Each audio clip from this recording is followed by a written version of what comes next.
Hello, intro is a vibe. It does have a little bop.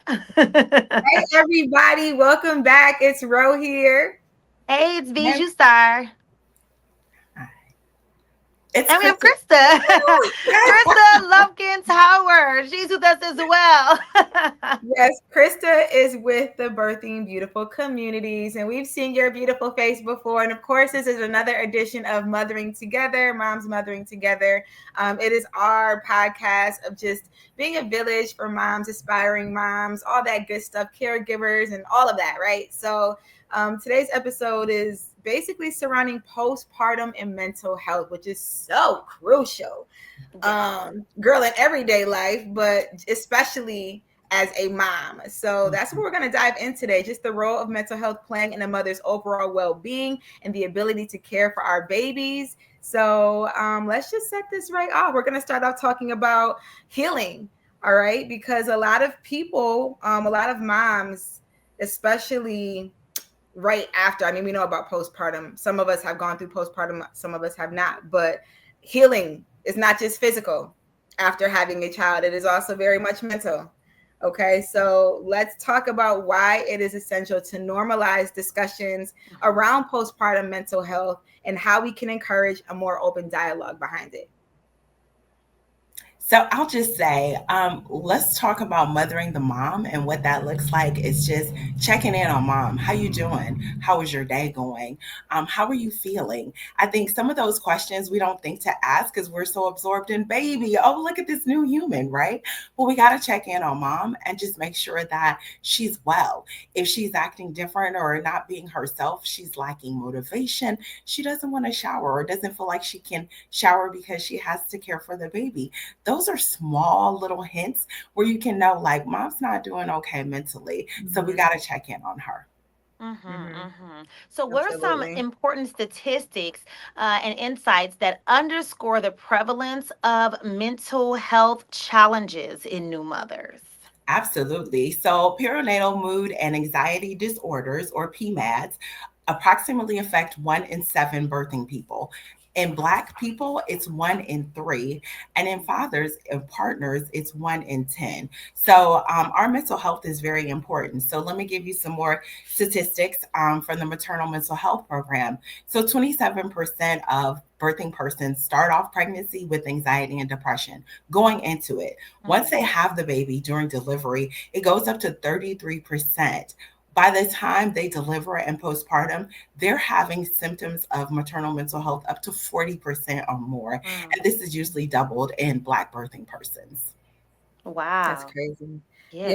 Yeah.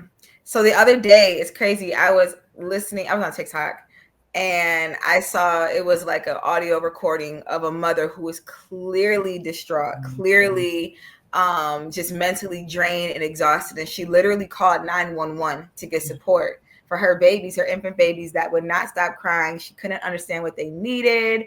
And it was just, you could just hear the exhaustion and the pain for real that she was feeling in that moment. And she chose to go that route. I don't know if she had a support system like a mom or even the father of the children, but she called 911.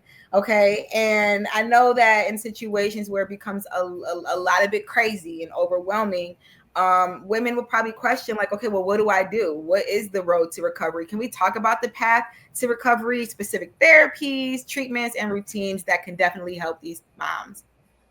Absolutely. So let's start with some things that we can notice. So we can notice if we're not feeling things, but we can also try some relaxation techniques, including yoga, meditation, massage, and just kind of journaling. As someone who suffered from postpartum depression, not once, but twice, literally mine was I didn't smile anymore. I didn't have the Mm. motivation to just get up and care for myself. I didn't want to open the blinds. And it was a parent, my mother, she was like, girl, what is going on? You're sad. You're not yourself.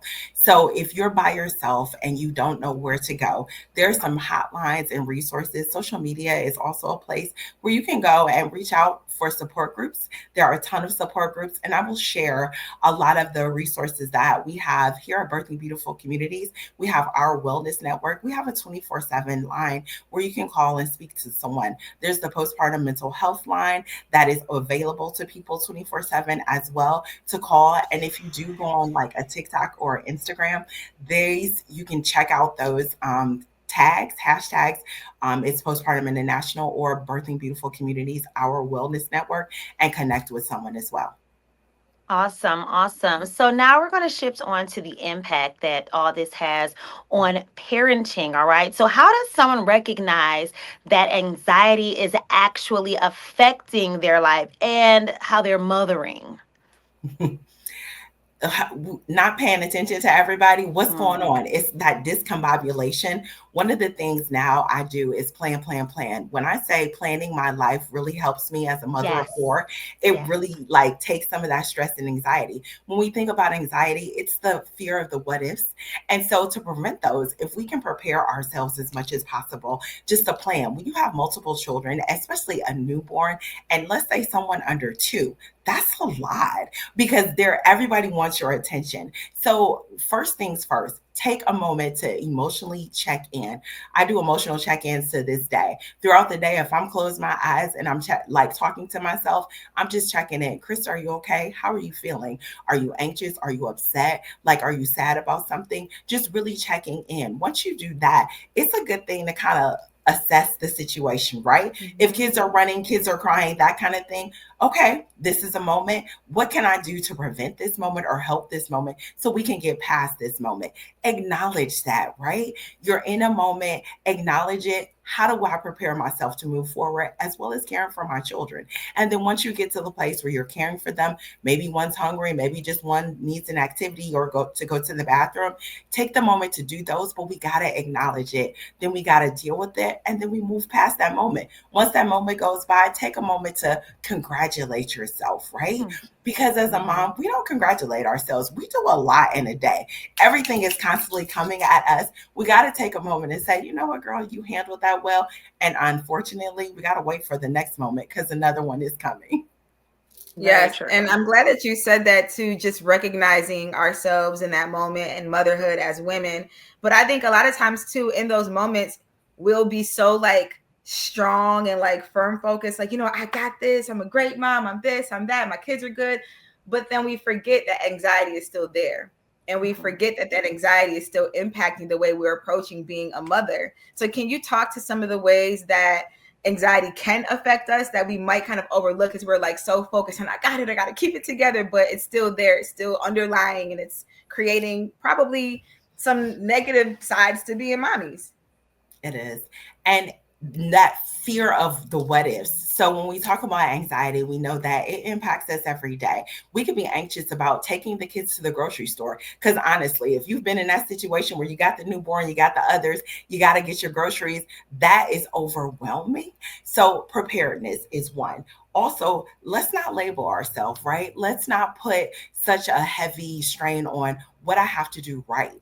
It's not about doing it right or wrong. Let's get through that kind of session or activity or whatever it is we need to do. And then also recognizing that if you do have a mental health provider, therapist, girlfriend, whomever, find that person that you can talk to who's just going to one listen. It's not always that we need advice. We just need to let it out and give Mhm. yourself the grace to let it out.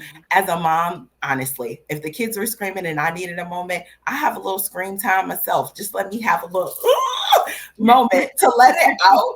That little release is very, very helpful. And so it allows you to kind of get some of that anxiety out, but knowing that, you know what, I got to still solve this problem, do this activity, and move forward, which can be challenging sometimes, right? And so if you don't have a support system or someone to talk to, let us be your support system. There are support groups, there are other mothers. Mommy Mhm. meetups are fantastic where you can find someone who is like minded, going through the same things that you're going to. And it's just Mhm. good to just be able to vent sometimes. Absolutely. Yes. Absolutely. Don't forget, you guys, to always join us for our maternal outreach movement powered by Birthing Beautiful Communities. And this is happening right now at zhiphopcleveland.com and wzakcleveland.com, both/mom. So moving right along, we kind of said some things already, but let's just get right into the advice because I know there's somebody watching right now like, okay, well, tell me what to do. What can I do more specifically? So for those who might be hesitant to reach out, because, anxiety, postpartum, I always say, especially with my personal birthing journey, I feel like as common as it is to be a mom, and as common as it is to deal with a lot of the things that we deal with as moms, there's so many things that are left unspoken, so many things that I feel like women deal with by themselves. And it's like, I just be like, dang, why are we not talking more about this? Like, we all done been there, gone through it some kind of way, but there's still some hesitation and reserve. So what would you say to a mom who's watching, who is a little hesitant to reach out and find those communities and have these conversations and talk about these things? What encouragement and insight would you offer them? Hmm. So let me mention coping strategies at first. So you can do some positive reframing, acceptance using humor, but also some emotionally focused coping strategies. Don't do the self blame, don't do the self pity or the negative emotions, but really focusing on the positives of you and this as a birthing person and as a parent. Childbirth education, educating ourselves and knowing what is expected, what's to come. Also, adopting some healthy lifestyle, eating well. Eating better really does help. Exercising, getting enough sleep. Now, I know having a newborn is a lot, but just I'm a power napper. Just give me a 15-30 minute. I'm like, okay, I'm good. And I adapted that from when I had kids because you may not be able to sleep for a full 2 hours because I was Right. nursing my babies up until they were 5. But just taking a 15-30 minute quick kind of pick me up really did help. Support groups, finding others who are supportive around, whether it's a family member or, and I'm not saying it has to be like a tribe or anything, one person who's dedicated to just listening and supporting. If there's someone that you can call who can come over just so you can take a shower or use the bathroom by yourself and they can just hold the Mhm. baby, that always helps, right? Don't try to think big like I got to do all of this at the same time. Small baby steps, right? And taking each moment as they come. Part of the anxiousness really arises when we're trying to solve everything, but take one moment at a time, just one moment Right. at a time. Yeah. So true, so true. And I think one thing that you said earlier that was so pertinent, that was such a help for me, is really planning. I don't think people like really see how that can, help with anxiety. I think you're going to have some level of anxiety throughout motherhood. Okay. I don't Mhm. care how old your child is.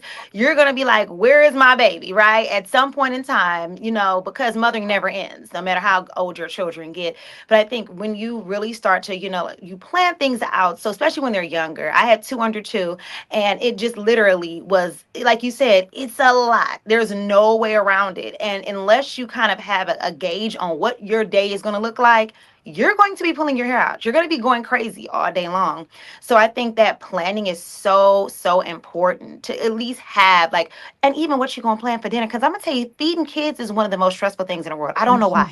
I do not know why. That is like one of the most stressful parts of my day. But if I know what I'm gonna cook beforehand, it lightens the load tremendously. Mhm. Little things like that, you know what I'm saying? Like, what we gonna do all week? What we eating all week long? Those type of small things can change how your week turns out. It's so just doubling back on that preparedness and planning to help to do those things. Now I know there's different levels of anxiety that people deal with and different levels of postpartum depression that people deal with. So it's not always something that you can handle, just by yourself. Sometimes you need additional assistance. So with that Mhm. being said, what would you say to mothers who are struggling but do not have those strong support systems? Hmm. Reaching out, therapy, counseling is a great way. We have a dedicated specialist of Black providers who are mental health therapists and counselors who help mothers and birthing persons. Sometimes mindfulness and mindful breathing. I adapted mindfulness 12 years ago with my youngest, and it helps me a lot grounding.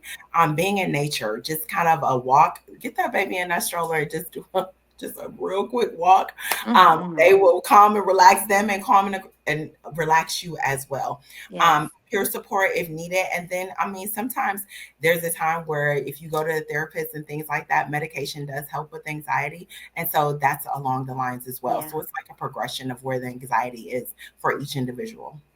It's very different. Well, I think we had a really good conversation, just getting some pointers on how to deal with that postpartum. Like you said, there are levels, so we know that everyone's situation is going to be a bit different. But it Mhm. does seem to me that I love that the conversation about postpartum is being had more. I know that there was a time where no one spoke of it, and it was not widely accepted if you told somebody that's what you were dealing with, because they're like, "Oh, girl, you over exaggerating." People, they minimized your feelings and your emotions. But I love that right now we have these open conversations about the fact that it's very real. It's a very real chemical thing within our bodies, hormonal, that are Yeah. causing some of these reactions after we have children. And we need grace. And we have to give ourselves grace, and we have to be able to recognize that when we see that in our sister, someone else who's dealing with it, we have to be able to say, hey, looks like you're struggling. If we can be of assistance, tell us how we can help. I think that is one of the main things. It's about seeing it and recognizing it and knowing when to. Sometimes you got to step in, even though somebody might be like, oh, no, I'm okay. Sometimes you got to say, look, sis, I got you. I'm going to give you some help. Yep, Absolutely. that support. And I was going to say, just remember the support for those who don't have it, like immediately right there. It's still, we have so many resources. And so I just want to thank you, Krista, and Birthing Beautiful Communities, because what you do for moms, what you do for families, what you do for the community is so big and it's so necessary.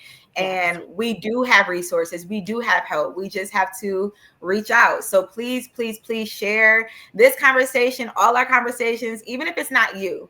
Like Bijou said, if you know a mom who's like, my girl could benefit from this real quick, For send it to sure. her, send her the link, invite her to the next mom conversation. Just be a support as best we can, because a little Yeah, goes a long way in right. mommyhood. So It definitely want really to thank you does. for everything that you and the crew do. Thank Yeah, you. and let me just point out, Birth and Beautiful, these services are of no cost as well. I think that's also a barrier for many of our Yeah, mothers, especially, in lower socioeconomic groups, right? They're like, well, I can't afford therapy or I don't have insurance. This is why Birth and Beautiful is so bomb, because it's created for everybody to benefit, free of cost. So absolutely. please do not hesitate. Don't feel like you are not welcome because of whatever your circumstances might be. And that's why we're here talking and giving you these resources. So make sure you join the maternal outreach movement powered by Birthing Beautiful Communities right now, zhiphopcleveland.com or wzakcleveland.com/mom for the both of them. Once again, thanks so much, Krista, for all of your information and joining us. Thank you. Thank you. Till next time, ladies. See ya.